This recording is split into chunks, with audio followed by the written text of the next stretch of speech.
talk today is going to be in three parts. The first, I'm going to talk you through a perspective that I feel is really important in business, and that is to really look inside, not just outside, when we build our companies. Then I'm going to run you through the projects I'm working on right now, and hopefully we'll have time to end with a video, one of the most inspiring videos that I've seen this year. So, to kick off, so all of you are probably here thinking about what idea are you going to pitch? Where are you going to find that next big business opportunity? And where's that going to come from? And obviously, a place to look is to go out there in the world and study the markets, follow the trends, and really look for the demand, and then solve that problem. And of course, that's the right thing to do. But I think that one of the things that is super neglected is the perspective of the inner world. Actually looking deep inside of us, thinking about the things that really matter, not just in our work, but in our lives. Really reflecting on our own strengths, our own weaknesses, our own motivations, and asking that obvious question of why. And I see in many, many environments like this, everyone's racing after success, racing after users, hits, investment, capital, everything. And the sad thing is that inner perspective is often neglected. And that is why we have many of the problems that we have today, in my opinion. So, to look inside rather than just to look outside is actually where you can find those ideas that you're going to stick with, that you're going to keep persisting, keep working at, that are going to give you energy flow. And that is where you will find your truth. That is where you will find meaning in what you do. And so that would be the first really important thing that I would share with you guys. Another thought, which I've reflected on since leaving university, which was a very long time ago, was thinking about what is the life that society has designed for me and designed for us, for our generation. Think about it, right? You go to school, you work hard, you get good grades, you get into a top university, then you work even harder, then you get into a big consulting firm, and then you get a really high-paying job, you save, you get, after 3 years, 50 to 100K, so you can put it into a deposit for a flat to move in with your girlfriend, if you have one, or your boyfriend. Then you work even harder for another 3 years, and then you sell the apartment you've just bought so that you can buy an even bigger house in the countryside, and so on, and so on, and so on. And I think most of you here, me included, that's not really a life that I'm very excited by. That's not something that I think fits anymore for our generation. And so all of us have this unique opportunity, this unique privilege, really, to redesign the way that we live our lives, to redesign our careers around the things that really matter to us. But we can't really figure that out unless we start by looking inwards. We slow everything right down. We take our time. We don't try and rush for instant success, but we go deeper. We take that inner perspective. And when we do that, one of the things that I think comes to light is that we realize that actually we aren't just individuals separate from the world. We're all interconnected. We're all part of one ecosystem, one planet, one world. And this brings me into a new way of thinking about sustainability, a new way of thinking about circular economics, which doesn't start with the outside world, it starts from the inside world. When we really think about what value is, when we really think about what success is.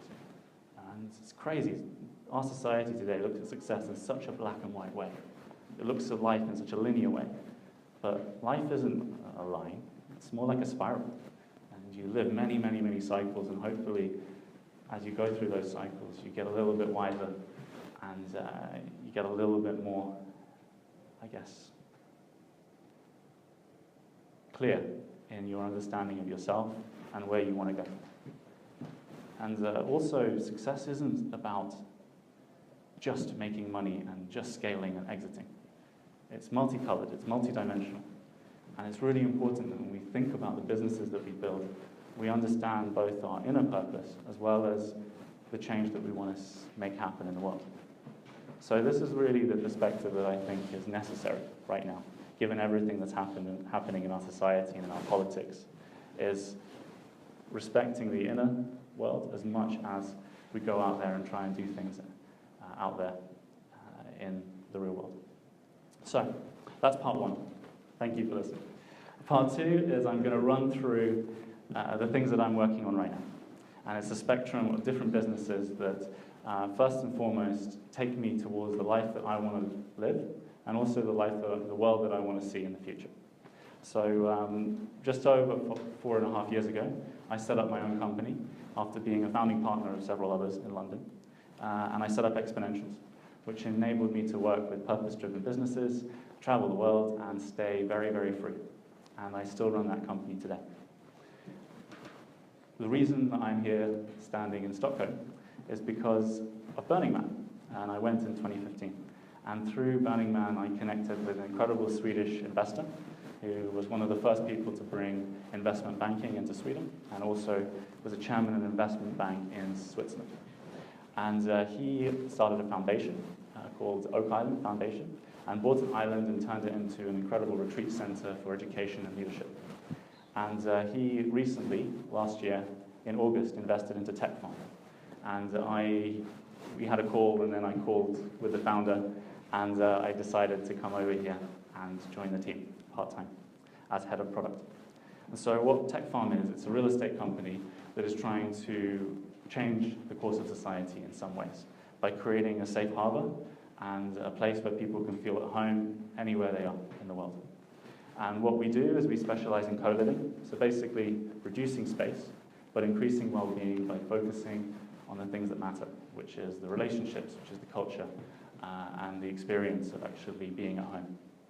And what we're also working on is model to scale to many, many different locations, and really introduce this concept of access over ownership. You don't need to buy a home. Instead, you can be part of a community and a network of properties around the world.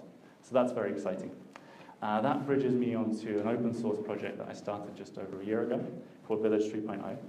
And what Village 3.0 tries to do is reimagine the countryside. You know, it's no surprise that the world is moving into our cities. We are facing huge urbanization. So what is the purpose of our suburbs? What is the purpose of our landscapes, our countryside? And how can we think about the idea of buying a house in the countryside and reinvent it for the 21st century? And we'll be doing a big summit in Portugal at the end of the year with the CEO of Burning Man giving a keynote, which will be very exciting. So that's the projects that are really looking at real estate and how we live. Recently, actually incubated within Tech Farm in Östermalm, is a new venture that is equally as exciting, which is called Urban Oasis. And we have access to one of the largest car parks and underground tunnels in Stockholm. And what we want to do is build one of the largest urban farms in Europe and supply everything you need to have fresh, locally sourced, sustainable, tasty salad every single day to families and businesses. And so that's very exciting, and that's popped up in the last 2-3 months. And we're in the process of raising a really exciting seed round. So that's cool. And then finally, this is just as exciting because it taps into my kind of lifelong passion for disrupting education. And one of the people that I've met, called Frederick, here in Stockholm, is actually spent his whole career in sustainability tech. So he made clothing out of recycled fiber. Now they're exploring how to do that out of making actual clothes out of greenhouse gases, which is very cool. And what we're doing together is introducing a new type of education in partnership with Stockholm Resilience Center that is focused on systems entrepreneurs that ask this question: how do we move society beyond our current experience? How do we disrupt the things that aren't working right now? And it's going to be a very interesting journey to push that forward. So these are the things that I've been up to.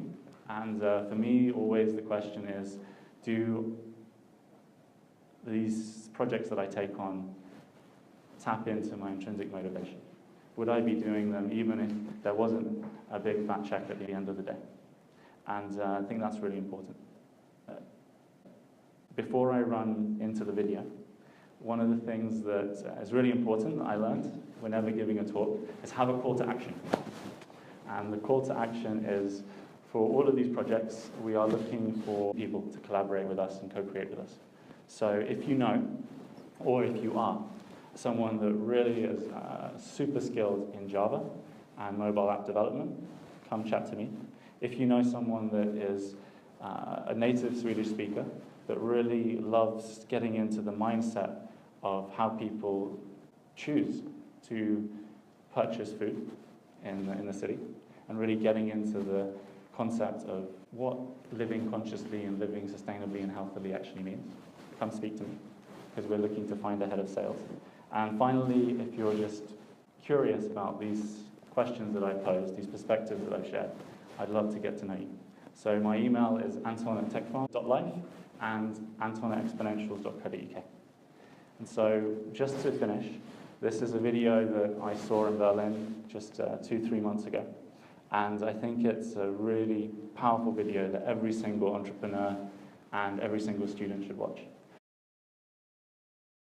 In the Tibetan tradition, there is a prophecy that has taken on great meaning for me and my friends and colleagues. It was made 12 centuries ago, and when I went back to the community that I'm very close to in northwest India, Tashijong, where I've belonged to it in a way for the last 45 years since we were there in the Peace Corps. When I went back in the 1980s, they were talking about this prophecy as coming true in our time. So I said, oh, what's it about? And they said, it's so amazing, it's coming back. It's about a very dark time.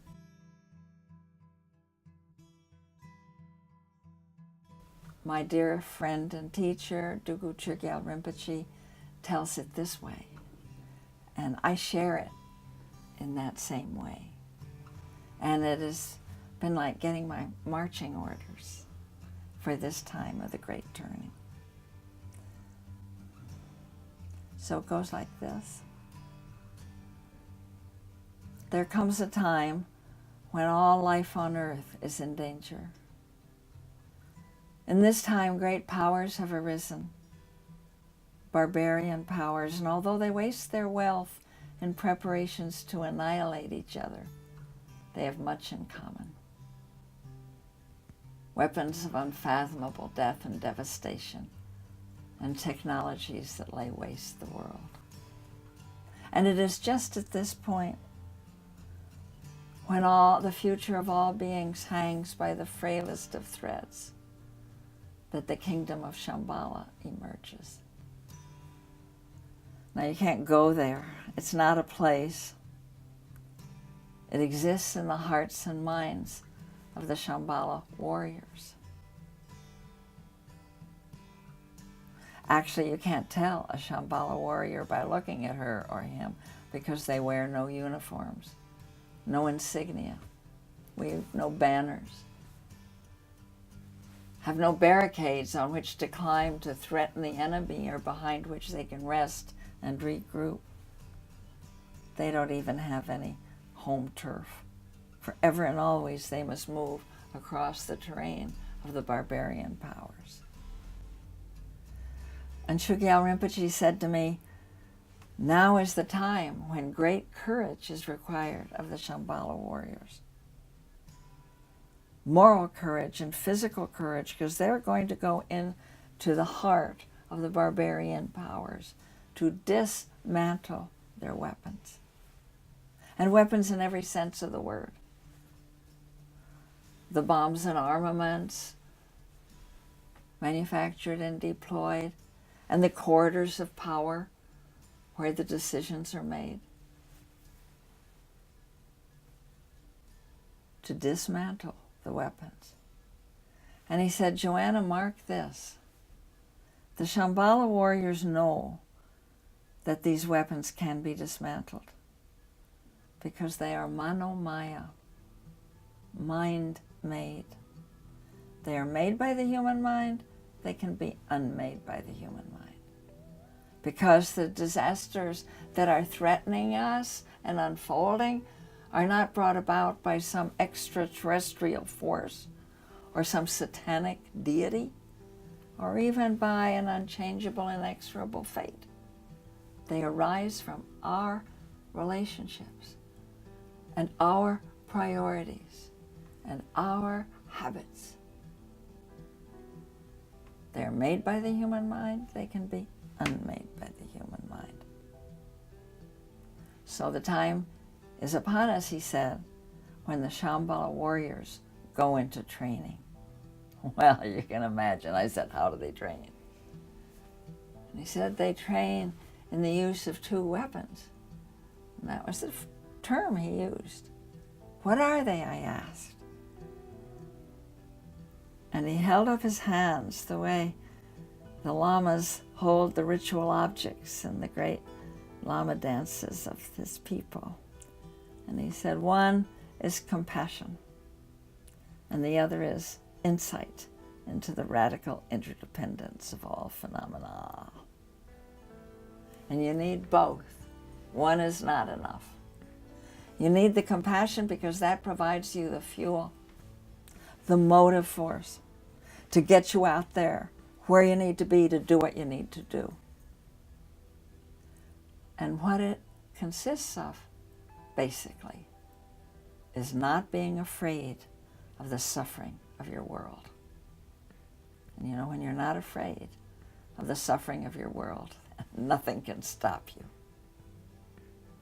But that by itself, he said, is too hot. It can burn you out. So you need the other. You need that wisdom, that insight into the mutual belonging of everything that is interwoven as it is in the web of life. And when you have that, you see, you know that this is not a war between the good guys and the bad guys, but that the line between good and evil runs through the landscape of every human heart. And we are so interwoven in the web of life that even the smallest act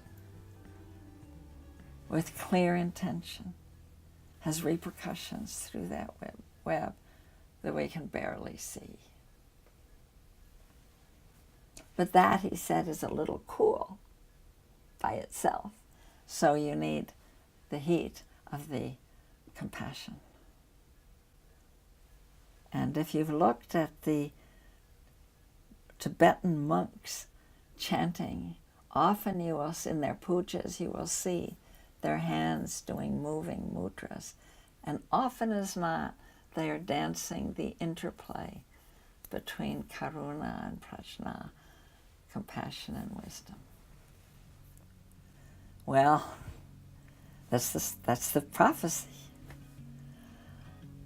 And